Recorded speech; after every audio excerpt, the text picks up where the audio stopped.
Dans un village d'Afrique, là où chaque silence cache une histoire.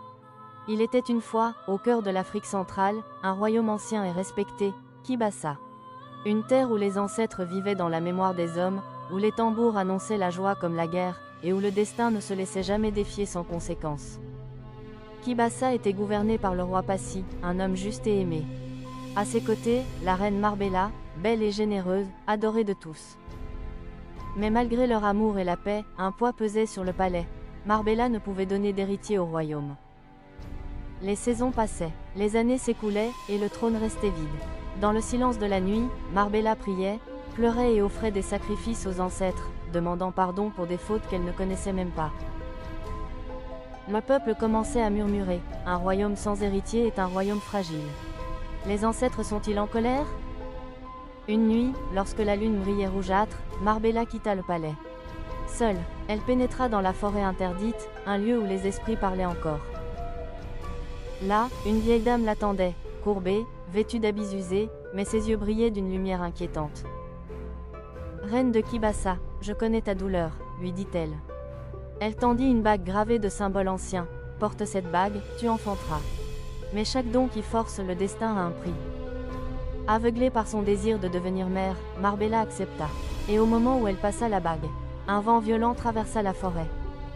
La vieille dame disparut comme une ombre.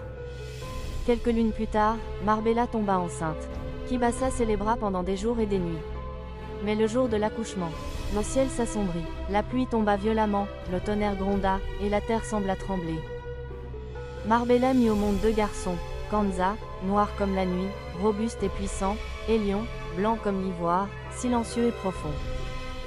Les sages échangèrent des regards inquiets. « Ce n'est pas un simple miracle », murmura l'un d'eux. Mais le roi Passy se leva et dit « Ils sont mes fils, et enfants de Kibassa. » Les années passèrent.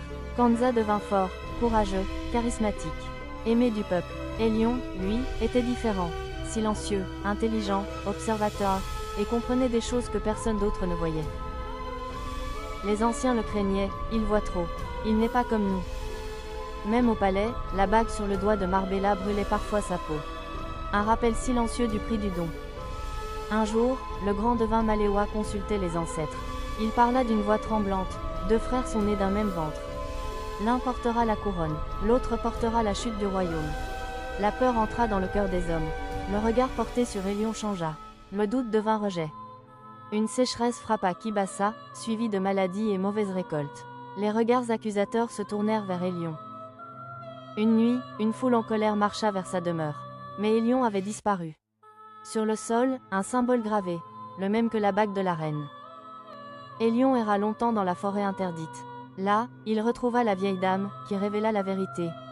Il n'était ni malédiction ni monstre, mais le résultat de la peur des hommes. Il apprit à maîtriser sa colère et à comprendre les faiblesses humaines. Pendant ce temps, Kanza fut couronné roi. La couronne pesait lourd. Peu après, Marbella mourut, emportant le regret de son choix. Élion revint au royaume, non pour brûler, mais pour révéler la vérité. Mais le royaume était divisé. Frère contre frère, famille contre famille. Sur le champ de bataille, Kanza leva son arme contre Élion. Au moment où le sang allait couler, la bague brisée apparut entre eux, émettant une lumière aveuglante. Une voix ancienne retentit, « Le sang ne guérira pas la division. Seul le sacrifice le peut. » Kanza comprit. Il posa son arme et renonça au trône. Élion fit de même. Ensemble, ils décidèrent de briser le cycle. Kibassa ne serait plus gouverné par un seul homme, mais par un conseil du peuple, représentant toutes les voix. La vieille dame apparut une dernière fois, sourit, puis disparut à jamais. Kibassa survécut. L'histoire des deux frères devint une leçon transmise de génération en génération. La plus grande malédiction n'est pas la différence, mais la peur de cette différence. Le destin peut être imposé, mais l'avenir se choisit. Et ainsi se termine cette histoire. Mais dans chaque village, un secret attend encore d'être découvert. Si cette histoire a résonné dans ton cœur, alors rejoins cette famille, abonne-toi et marche avec nous à travers les récits de l'Afrique profonde.